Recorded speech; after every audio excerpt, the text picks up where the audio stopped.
Good morning, ladies and gentlemen. I am pleased to welcome one and all to this exhibition debate on HIV, organized jointly by Action for AIDS and the Debate Association Singapore. Through this exhibition debate, we hope to raise awareness about the multifaceted issues surrounding AIDS in modern society. The speakers you will see today are from Debate Association Singapore's Debate Developmental Initiative, or the DDI. The DDI is a combined schools team of secondary school speakers across a wide range of backgrounds and experience levels. The DDI aims to groom latent potential and enable its students to contribute back to their school team and community. To that end, the DDI will participate in intensive training and community service opportunities over 2012 and 2013. This debate is one such event. I am Casey Simon from Fairfield Methodist School Secondary, and I will be your chairperson for today's debate. Beside me is Joshua Heng of Anglo-Chinese School, Barker Road, who will be our timekeeper for today. Now, on to the rules for today's debate. Before we begin, may I please remind all audience members to switch off all their headphones during the sign of vote. Main substantive speeches are 5 minutes long, and at the end of the first minute, a bell will sound once like this, signaling that the speakers of the other team may offer points of information. At the end of the 4th minute, another bell will sound once like this. And speakers of the other team are now not allowed to offer points of information. At the end of the 5th minute, a bell will sound twice like this. And the speaker should then wrap up his or her speech within 30 seconds or face continuous bell sounds. Reply speeches are 3 minutes long, and at the end of the 2nd minute, a bell will sound once like this. And at the end of the 3rd minute, a bell will sound twice like this. The speaker should then wrap up his speech within 15 seconds. I will now introduce the judge for today's debate. He is Lucas Lee, the current director of the DDI, with over 12 years of competitive debating, judging, and coaching experience. Lucas was an alumnus of the Singapore National Debate Team, and during his undergraduate and master days, he later went on to debate for Brown University in the USA and Cambridge University in the UK. Please welcome him.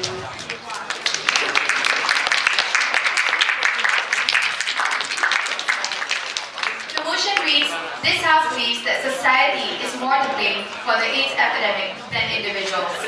Proposing this motion are first speaker, Victoria Lee of CHIJ St. Nicholas Girls School.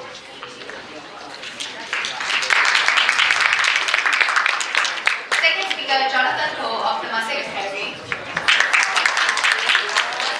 And third speaker, Valerie Lin of CHIJ St. Nicholas Girls School. Jonathan Ho will also be doing the reply speech. And opposing this motion are first speaker, Osel Han of Catholic High School. Second speaker, Isabella Nubari of Cedar Girls Secondary School. And third speaker, Nabila Khan, also of Cedar Girls Secondary School. Osel will be doing the team's reply speech. Without further ado, I now call this House to order and invite the first proposition speaker to put forth her case.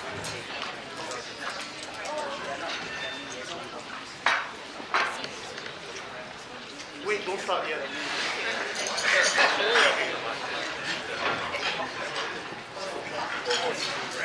Victoria? Not yet, not yet.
proposition will be proving why society is more to blame for the AIDS epidemic than individuals in both the developed and underdeveloped hemispheres. Let's move on to some definitions for today. Society would be defined as a group of individuals that compose the public sphere where much of the discourse around HIV and AIDS originates and composes the majority view on the issue. In this circumstance, the term refers to more than a numerically quantifiable human community, but a prevalent majority ideology as well as subsequent impact on one side. The AIDS epidemic would be the spread of the HIV virus in the human population in recent years. And we would define individuals as people who have been infected with HIV and or have developed AIDS. The parameters of today's debate should be about who is to be blamed more for the exacerbation of the current AIDS situation. Considering the technical conception of AIDS is an amalgamation of multiple societal factors and individual agents. The onus of our opposition today is to prove an individual's decision to partake in activities, no thank you madam, that increase his risk of contracting HIV is dependent on the influence of society and exists as an interdependent variable, thus making the individual fully accountable for the contiguous consequences. The proposition must prove that society is the larger push factor in the AIDS epidemic by influencing an individual's actions to the point where it is no longer an informed or rational decision because emotions get in the way. Today, I, as the first speaker, will be speaking on how society creates environments of harmful ignorance and stigmatization. With regards to AIDS, while my second speaker will be speaking on society's insufficient effort and resources towards solving the AIDS problem. Moving to my case problem for today, prevalent societal creation of environments of harmful ignorance and stigmatization, which I shall be dealing with on two tiers. Firstly, the lack of public awareness, and secondly, society's self-inflicted ignorance resulting in stigma. Now, HIV is spread when bodily fluids such as semen and blood from an infected person gets into the body of someone who is not infected. Other than unprotected sexual intercourse, the virus can be transmitted via contaminated blood transfusions and hypodermic needles, and from mother to child in pregnancy, delivery, and breastfeeding. However, we see very sad in society today that this is not what a large part of our society thinks. A large part of society are of the impression that AIDS is a disease spread only through sexual contact, and that people who get infected with the HIV virus are either promiscuous in society or sexual workers. Thus, the stigma commonly attached to such jobs is transferred.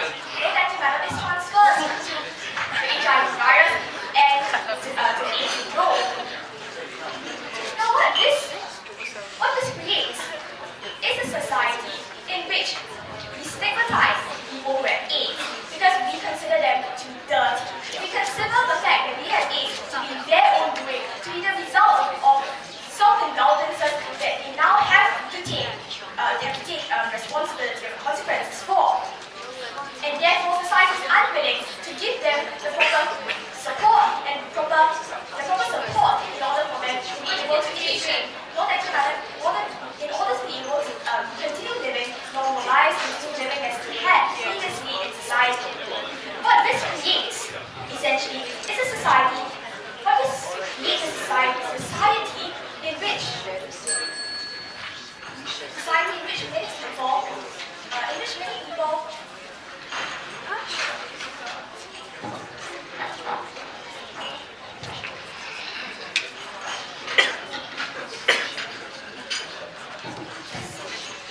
Moving on to my second tier, present society's self-inflicted ignorance resulting in stigma. Regardless of contributing factors, the lack of knowledge on the subject of AIDS causes people to fear it. Why?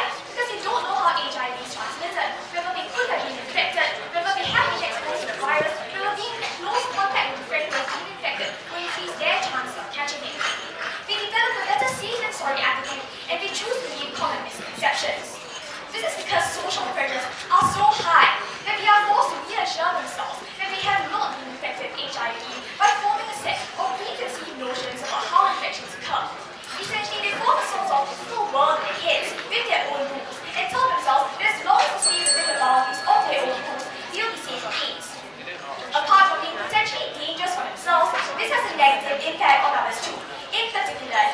patients, because much of such self-sharing thoughts center around the ludicrous idea that only sexually promiscuous people have AIDS, since they would assure people that since they do not perceive themselves promiscuous in any way, they will not be infected. While much of this is done without specific ill intent, this sort of thinking works its way into mainstream culture and slowly starts becoming ingrained in minds of many people. When this happens, the result is that the social stigma that AIDS patients already have to deal with is doubled, tripled, perhaps quadrupled. Not only is this degrading, it also increases the level of stress and harm that these individuals have to suffer from. These individuals then go into denial, and when they do continue taking part in these behaviors which can lead to the spread of HIV virus. And it is, in this case, society this deep-rooted prejudices which forces these AIDS patients into a state where they are unable to accept reality and end up spreading the virus to more people. These individuals may appear to be the culprits, but they really are the helpless puppets of the society which forces them to do so. Thank you.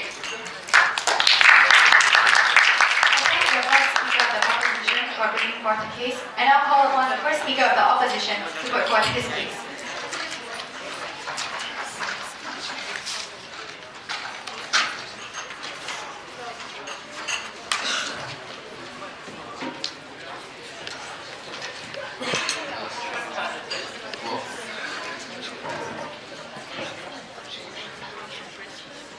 Testing.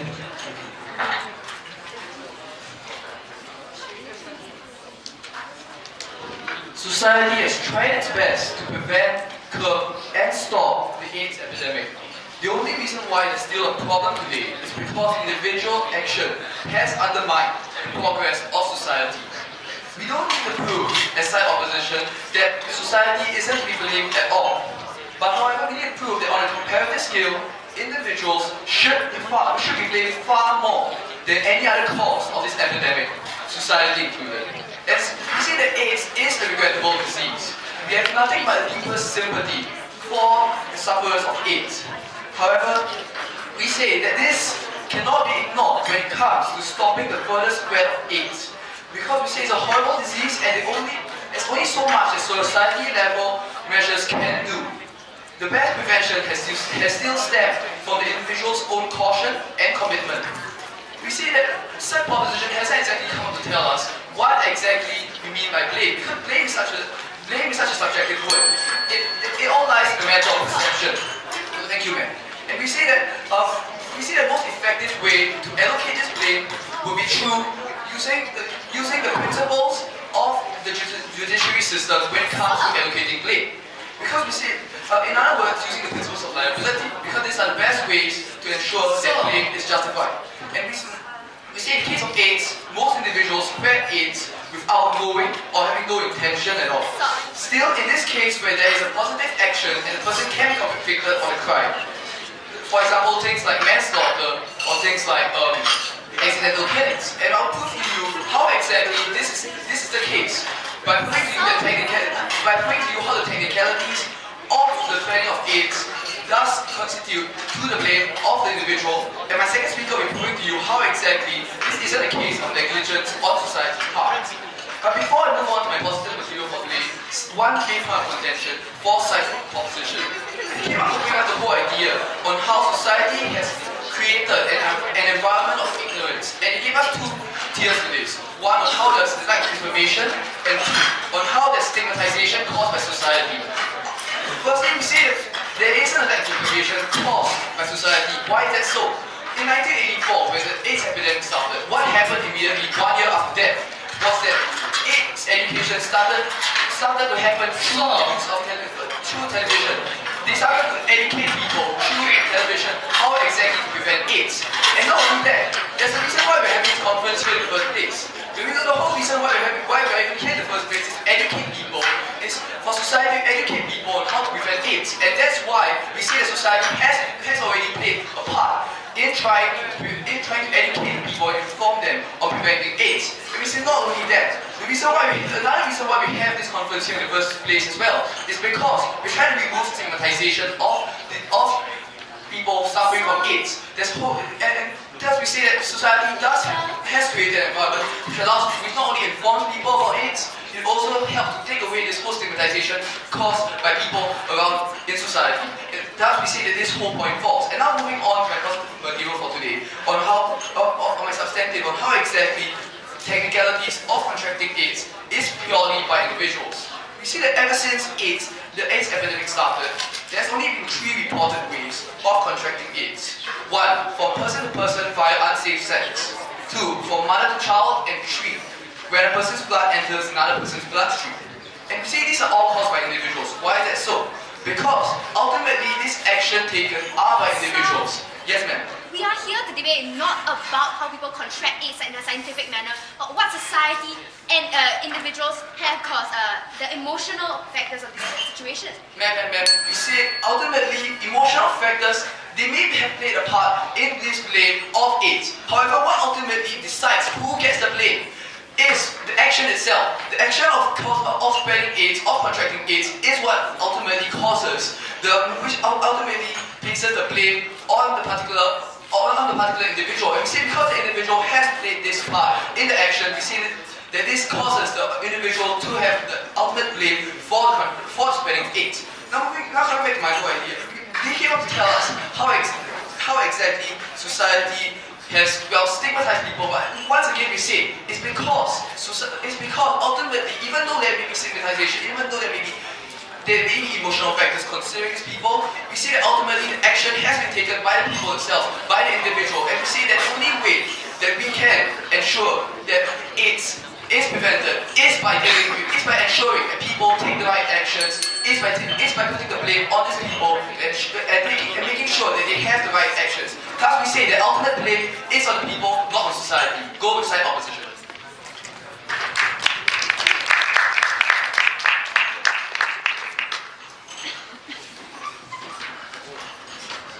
I thank the first speaker of side opposition for his case, and now I call upon the second speaker of side proposition to bring up his case.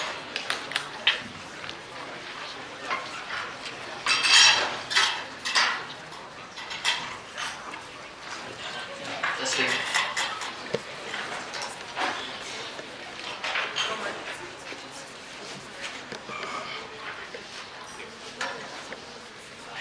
Ladies and gentlemen, as a second speaker of side proposition today, I'll be talking about how the lack of funding by first world nations and third world nations actually exacerbates the problem, right? The problem of AIDS, which leads to the AIDS epidemic. But before I move on to my case proper, I first have a few areas of rebuttals to make with side opposition. Firstly, they came out and say that the blame word should only be used in judicial terms. And they gave us ideas like manslaughter, right? Throwing big words out there. But they haven't really explained to us what do they really mean by judicial. Because as we see that AIDS is a disease, and we all have sympathy to AIDS patients. Should we treat it as a very technical term, like the law? We don't think so. We see that when we come to an issue of AIDS, we should treat it with empathy, with sympathy, right? We see that side proposition today sees that the AIDS epidemic is caused not because of someone having intention or not intention to have sex with someone else, unprotected sex with someone else, right? We see that the AIDS epidemic is a human war, it's a people's war, where we can only win the war and combat AIDS using feelings of people, right? And then they have come to us and said about the lack of information. And we would like to again clarify that the lack of information point is not it's not like protected sex in schools around the world, right? We say that lack of information is to communities that are at risk, right? Like the homosexual community around the world. No thank you, man, right? And we see that in different communities around the world, these about anal sex and unprotected sex between man and man or woman and woman are often shied away. We see that there are communities around the world that do not embrace it for religious or for other reasons, right? And that is a lack of information that we are talking about today. Not about the lack of information about straight people having sex with condoms, right? That's not what we're talking about today. And then after that, they say that there's stigmatization and that society has already done its part to try to solve the stigmatization. That's why we're having conferences like this.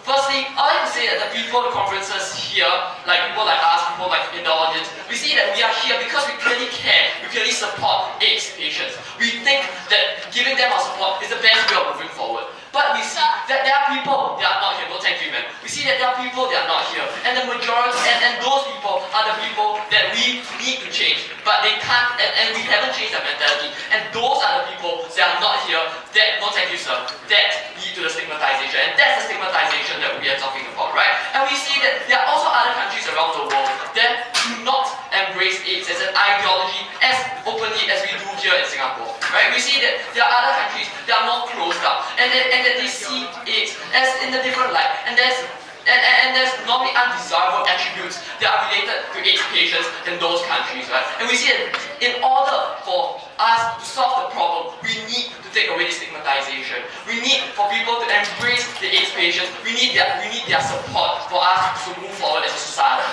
And so therefore, we see there's still stigmatization in our society, and therefore this stigmatization caused by society leads to the AIDS epidemic. So now moving on to my case proper. As promised by my first speaker, I'll be talking about how the lack of funding by First World nations will lead to an AIDS epidemic in the third world nations. Right? We see that the war on AIDS is expensive. The cost of equipment, logistics, and medicine is not cheap. Yes, ma'am. Would you not agree that there's an entire sector of the United Nations that's dedicated to preventing AIDS in third world countries that exist? Yes, ma'am, we do agree that there's an entire section of the United Nations, right? But we see that that not only one organization is enough to help combat AIDS around the world. We see we need a collective help of many different organizations, and we see that there's a lack of funding to these organizations, right? We see there's a limit to what UN can do. Sure, UN can go to cities, right? Or UN can go to different places, but at the end of the day, they can't reach the far places. They can't go to villages, they can't go to other places. So now moving on, right? And we see that, as to quote Emily Oster, AIDS is a disease of poverty. So the war on AIDS, as I was saying just now, is expensive. But we see that the first world nations, the nations that can provide money and funding to combat AIDS, right, are not providing money. So because they see AIDS as a third world problem, something that is far away, and that it's not in their best interest to help these AIDS patients, right? And we see that citizens in countries will question their government on spending money on helping other countries, and we see that companies who are profit driven do not want to provide such help. We see 10 American companies who went after a South African company and sued them in court because the South African company came up with a way to produce cheaper alternative drugs to AIDS, right? And we see that in these circumstances, how can we fight the war on AIDS if everyone is profit driven, everyone is driven by their own self-interest? And therefore, ladies and gentlemen, till this day, AIDS cases around the world are still rising, right? Because there's a lack of infrastructure, lack of proper medicine to treat, screen, and educate, right? So, so if only society had thought of the less fortunate, donated money, spent on lavish food or a better shirt, we see that the woman, man, or child dying in a room in Africa could have been saved. Therefore, ladies and gentlemen, because side proposition today has shown that society is more to be blamed for the AIDS epidemic, we deserve to take today's debate. Thank you. I thank the second speaker of side proposition for his case. Now I call upon the second speaker of side opposition to bring forth her case.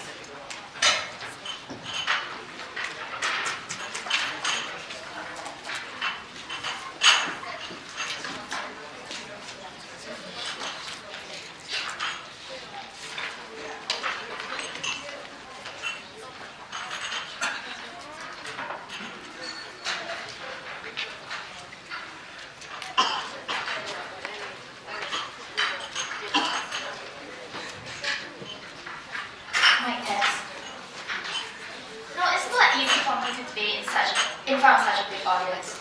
And it's even harder when side proposition is confused about many things. Now let me just list out what they're confused about. First of all, they're confused about the motion. This motion attributes blame on a comparative scale. Just by establishing that society has some blame to shoulder, doesn't show that they win this debate. And second of all, they confuse the action of society helping these people as an admission for guilt. Now this isn't true. Just because we help people in Syria doesn't mean that we cause the conflict in Syria. These are two separate things, ladies and gentlemen. Now after clarifying this, let me move on to analyzing what side proposition has brought on so far. Side proposition come out to tell us that society is all the more at blame because, first of all, there's a lack of education, and second of all, there's a lack of funding and accessibility to healthcare. And here's where I systematically take that down. First of all, is there a lack of education? My first speaker actually brought to you compelling and true statistics showing that people are educated. It isn't true that no, thank you, ma'am. It isn't true that people aren't educated. It isn't true that people don't know what AIDS is. Now, here's where I further on by bringing more statistics.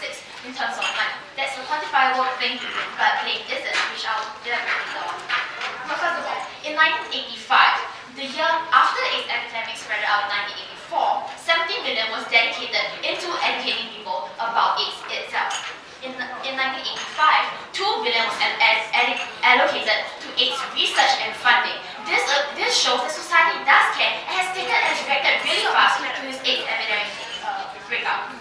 Now, second of all, even if we were to admit that yes, society has been a bit slow in educating the people, but that doesn't mean that society is at fault. Because society from time immemorial has been already encouraging safe sex practices. Now it's pretty commonsensical that safe sex practices is much safer than dangerous sex practices. That's just common sense. Now on to a second tier of rebuttal. First of all, they told us that there's a lack of funding. That itself isn't true. We are going to bring out statistics to elaborate on our point. Because first of all, President George Bush launched a $600 million initiative to allow people in third world nations to have accessibility to AIDS treatment. Now, in Africa, there are 8 million people on this AIDS treatment and much more with access to it. And finally, no thank you, sir. And finally, moving on to my constructive case. Now, this is where the question asks, why are we using legal principles to establish blame? First of all, we think that if we want to establish blame, we need yardsticks to meet. And this is why we bring in the legal system. Because if you punish a party for something wrong that they do, or if you want to punish a party or society for saying that they're negligent, you need to bring in legal principles. And here's where I elaborate.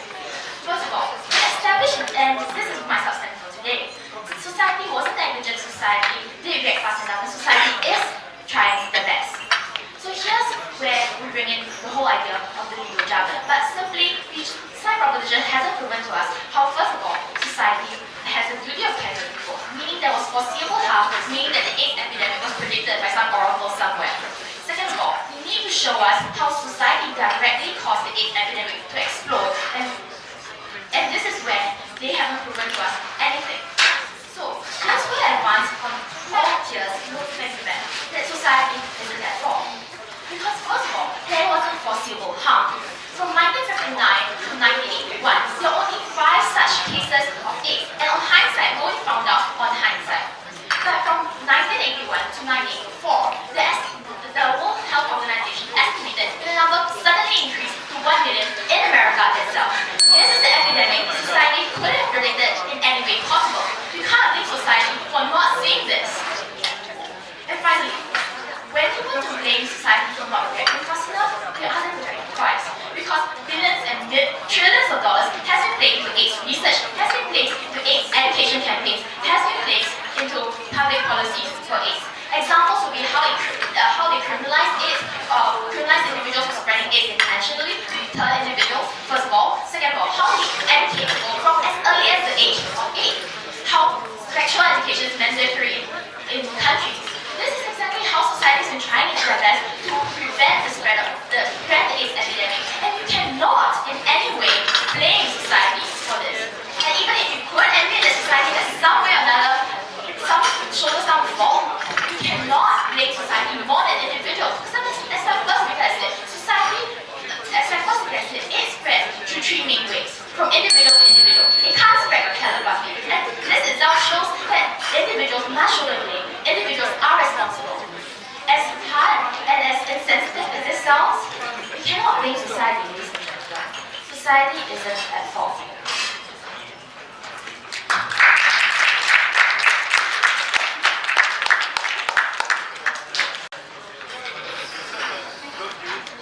I thank the second speaker of SAC opposition for her case, and I call upon the third speaker of SAC proposition to vote for her.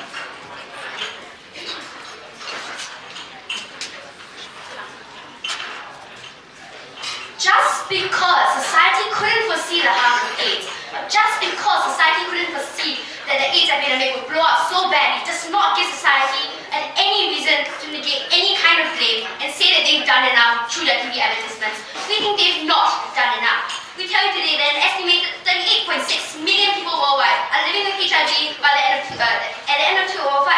If society had indeed done enough, this number would have been drastically reduced. The opposition seems to think that their TV advertisements, their conferences will work, even if society isn't receptive. We think today the basic thing that we need to change today is the mindset that some people, even though receiving education, aren't going to be receptive to this education, aren't going to understand the mentality of individuals who suffer from, who live with HIV and AIDS, and they are not going to be receptive to the plight of these people, and are not going to want to help out.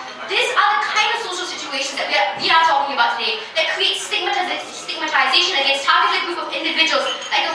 community or the community of mothers in Africa that aren't able to afford medical aid for their babies, even though they have they spread HIV virus to the babies through breastfeeding. We think these are the kind of people, these are the kind of people that society has enshrined, has respected, even though they are unreceptive to the plight of the people with AIDS. Now, two main areas of clash today: society versus individuals, which has a bigger impact, and by what yardstick we measure this by. And secondly, the idea of provision of aid through the third world. Now let's talk about society and individuals. Now, opposition's line of logic basically means that, okay, society has actually done enough. The society was not negligent to the plight of these individuals. Society has indeed done enough. But we already tell you today that if there are still groups of society not receptive to the plight of the people living with HIV, they have not indeed done enough. We tell you there's so much more that individuals can do, help our organizations and volunteering, that society has indeed not done because they have not received the political will and aren't able to be mobilized because of the current stigmatization and ideology. That the idea of a person who lives with AIDS has indeed been promiscuous in his sexual life. We think today that that is a current misconception that still exists in society despite the idea of education. We think today that education is not solving any problems. No, thank you, madam. Now they talked about the idea that we need to have a comparative form of argumentation in this debate today. We tell you today that then they come up and blame us for not giving a direct impact on society. We think today that that's completely, that's a contradiction on their part. If you're supposed to be comparative, you're not supposed to prove the direct blame from society, but society is more culpable than an individual for creating certain environments of harm. We tell you today that when an individual fears going to seek medical treatment because he doesn't want to tell the community around him that he's an AIDS sufferer, he suffers from HIV, that's the kind of social stigmatization we're talking about that prevents people from reaching out to AIDS organizations, that prevents people from seeking out medical help for themselves. Now, the kind of stigmatization we even see in first world countries, much less third world countries. We think today the problem in third world countries is even bigger. Now, they talk to us. Now, moving on to my second issue, then a provision of aid to the third world.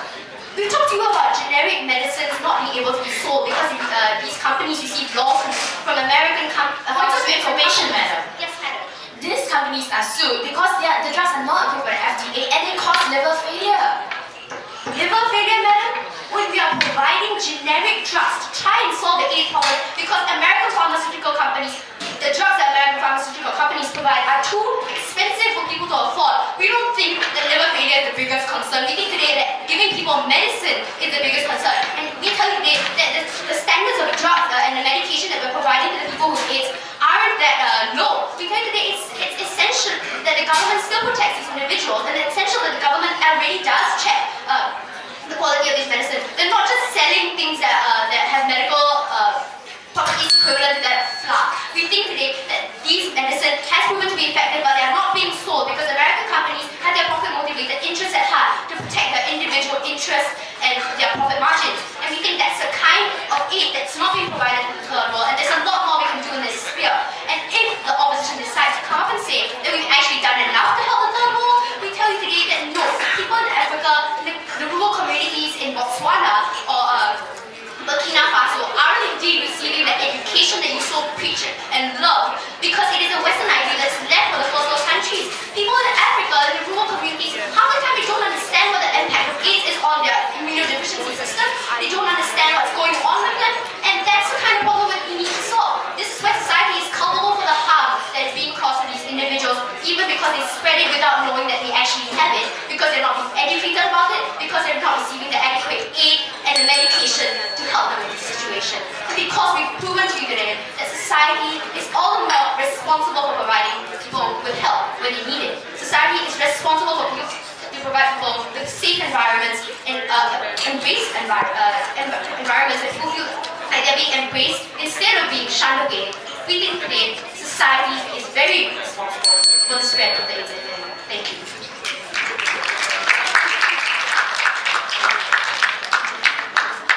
Third speaker outside proposition for a speech. Now I call upon the third speaker outside opposition for a speech.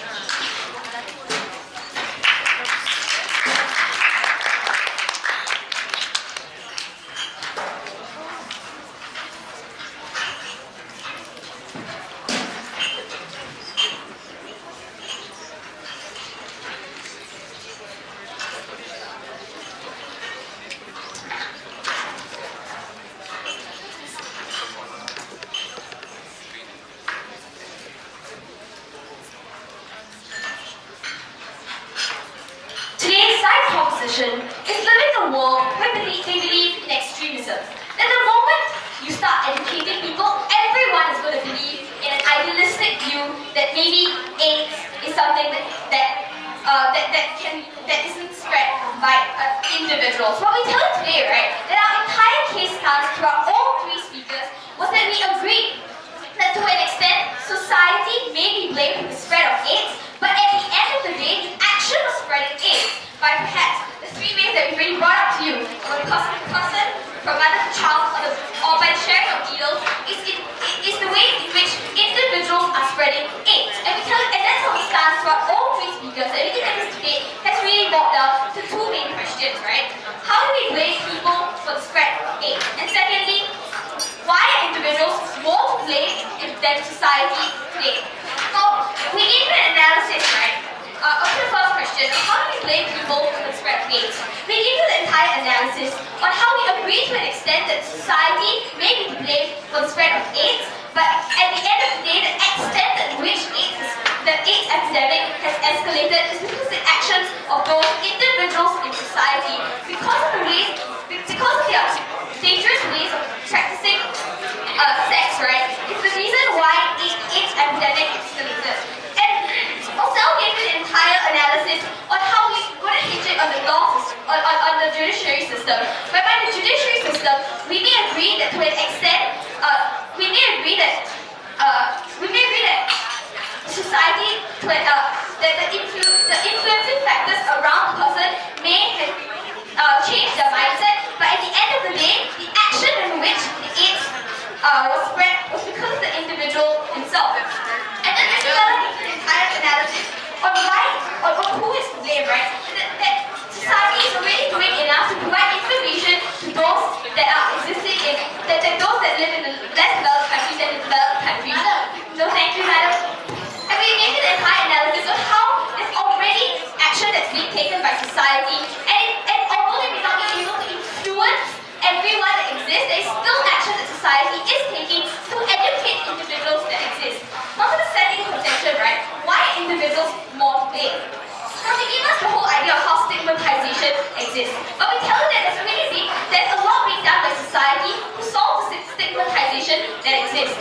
We gave you the examples of how the moment that AIDS was discovered as something that may be potentially harmful to individuals, we already began to have AIDS awareness campaigns.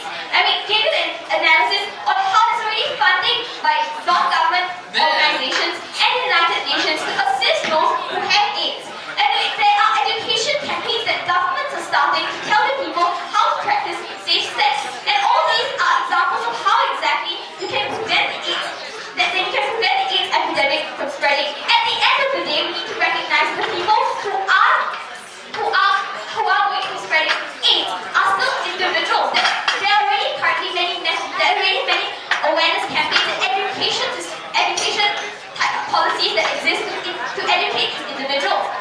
Yes, madam. Madam, we've already told you how this is not enough. It has not reached the entire communities that we aim to reach. Society has indeed not done enough. There's a limit to how much society is able to do. If society is already taking action as much as they can to educate individuals that are on the ground, at the end of the day, it's still up to the individual's own decisions to carry out its prevention measures. And we think that it's really unfair for them to put the entire blame on society for the actions of individuals on the ground. And we think that that's our entire stance for today, right? We gave you the entire analysis on how these individuals are the ones that are carrying out these actions, and that you cannot blame society for that. And then they gave us the whole example of Western ideals that are currently existing in societies, right? But we tell you that education campaigns that are still being spread by societies, it's individuals' decision at the end of the day to not be able to follow through with this education campaigns that society is currently trying to tell them about. And we think that still that at the end of the day, it is still the individual who makes the decision on whether or not he wants to follow these policies that are currently being carried out. So we think that at the end of the day, society cannot be more to blame for the AIDS epidemic that exists. And for all these reasons, go inside opposition.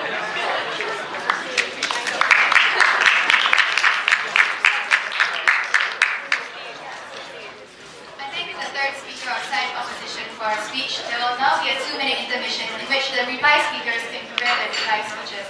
After which, reply speaker of side opposition will present his speech and then followed by the reply speaker of side proposition. This debate really boiled down to two main questions. Firstly, whether or not society has done enough, and secondly, on whether or not the influence on the individuals or the action of the individuals are more important to put the blame on society or the individuals. So let's start out the first clash of today's debate. Side proposition came up and told us that society hasn't done enough. They kept saying that society's efforts are not working. But throughout all these speakers, we've constantly come up to show you guys how firstly, society, ever since 1 year after the AIDS epidemic, society has constantly educated people via television programs on how to prevent AIDS and how to save themselves from AIDS. We showed how society has conferences like this conferences around the world to educate people on AIDS, and we even showed how the UN has played a part in trying to prevent AIDS. We use numbers and statistics to show how these efforts have been working, how the death toll has dropped 40% every year. But also the side opposition to come and tell us was that, well, societal efforts aren't working. They just kept keeping on how societal efforts aren't working, and they never showed us how individual efforts, not how there have been any individual efforts to prevent AIDS out there. In fact, we came up to show you as well how society making efforts doesn't directly put the blame on society for the cause of AIDS in the first place. And how people not taking the advice of society, has given, has caused AIDS to spread around the world as well. To this, they have no reply, and on a comparative scale, we take this clash. And our second clash in today's debate on whether or not the influence of individuals or the action of the individuals are more important, they came up to tell us that the whole idea of stigma in society today has caused individuals to spread AIDS around the world. And we say that, well, ultimately, and we have come to bring up to you guys the idea of how ultimately societal efforts to remove stigma have already been in place. We got the example of this conference itself. And we have shown how ultimately stigma doesn't cause AIDS, but the action of the people that causes AIDS. Because ultimately it's only when we're unsafe sex that AIDS gets spread around the world. And we say that. And all you have to say to this was that, well, there are some far away people somewhere which are causing stigma. They never exactly showed us which far away people are. And you have to tell us that, well, this stigma, does this influence causes people to have spread AIDS and puts a direct blame on society for this. They haven't exactly showed us how this is so. They haven't proven to us how exactly this stigma directly causes an effect on the spreading of AIDS around the world. They haven't exactly showed us how this directly puts a blame on society.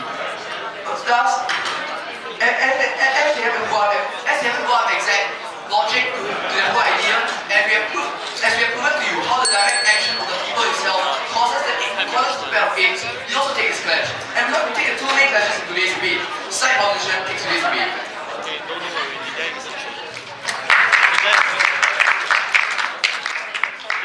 I thank the reply speaker of side opposition, and now to close side proposition's case and the debate as a whole, I call upon the reply speaker of side proposition.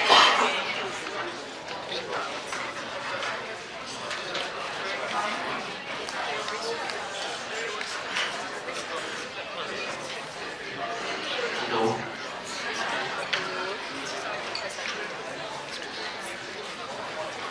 Ladies and gentlemen, to prove that side opposition is rubbish in today's debate, I will go through 4 ways or 4 points to prove that, right? The first thing, so I'll strip down their argument. What is their core argument in today's debate? And their argument amidst the fluff, it's actually very simple. All they are saying is that society has done enough and individuals are to be blamed because individuals at the end of the day are the ones who are actually having sex or having drug orgies or whatever, right? So we see that this is not exactly the case because we see that around the world, the way individuals think and the way that individuals act are because of society, are because of the societal factors that lead them to think or act that way. We see that in the Middle East, men slap women on the streets because it's a culture there, right? That men are superior to women. Is it right? No, it's not. Is it the individual's choice? Yes, it is. But why are they doing it that way? It's because society allows them to do so. Society gives them the green light. Society teaches them that it's okay to do so, right?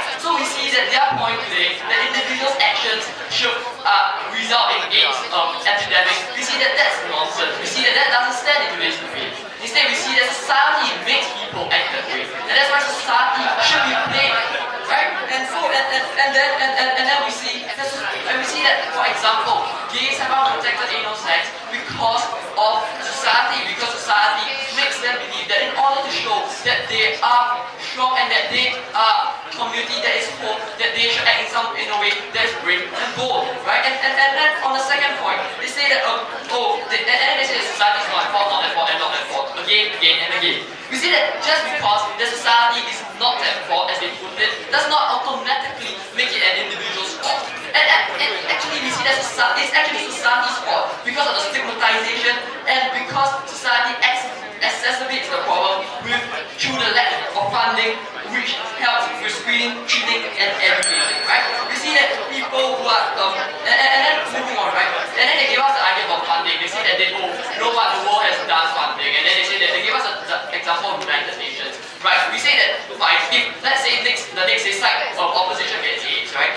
This is what I'll do. I'll give them the medicine for one day, and the rest of the 364 days, I'll insult them every day. Is that what we want? I did help them. But is that what is actually needed? We see that the medicine and the funding came too late and there's too little, right? The 600 million that President Bush gave is too little. We need $22 billion to just help the surface of the people. But we still see that there are villages in sub-Saharan Africa, there are corners of around the world, like in some forests in Cambodia, whereby people suffer from AIDS. And we see that these people are not getting the medical attention, are not getting the education which is needed to stop the AIDS epidemic. And that's why we see that society is to be played.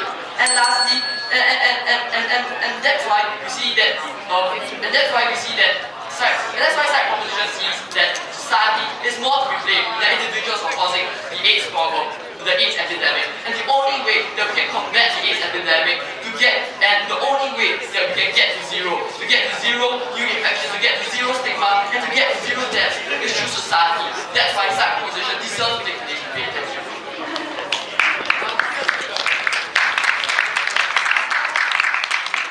The reply speaker of said proposition for summing up the debate. Now, the debate is now over, and now I'd like to invite our guest educator, Lucas Lee, for a few comments on the debate and tell us who won the debate. Please welcome Lucas Lee.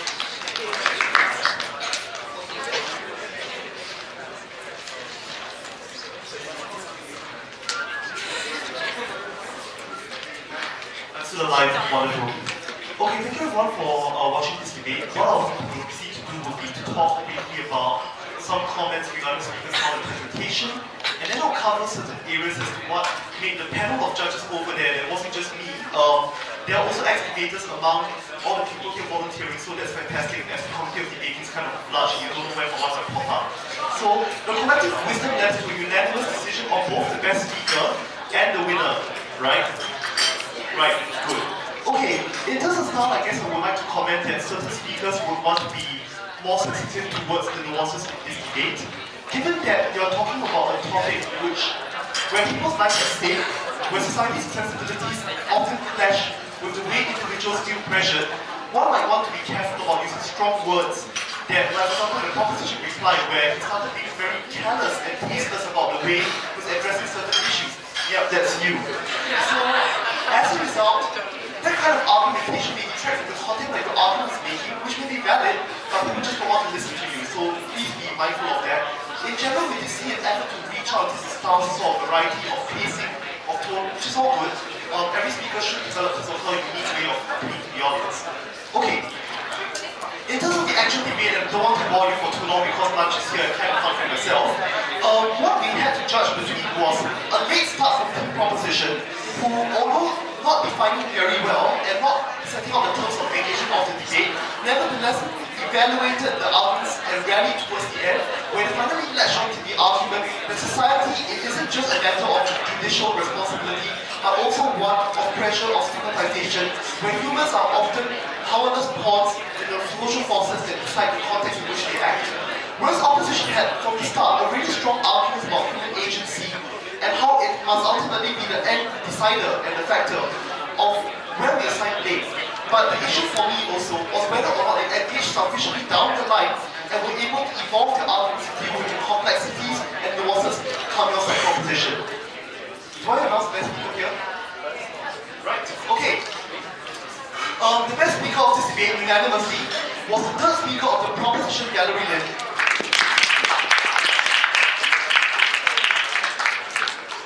And because we felt that the evolution wasn't sufficiently dealt with, the winner is the proposition.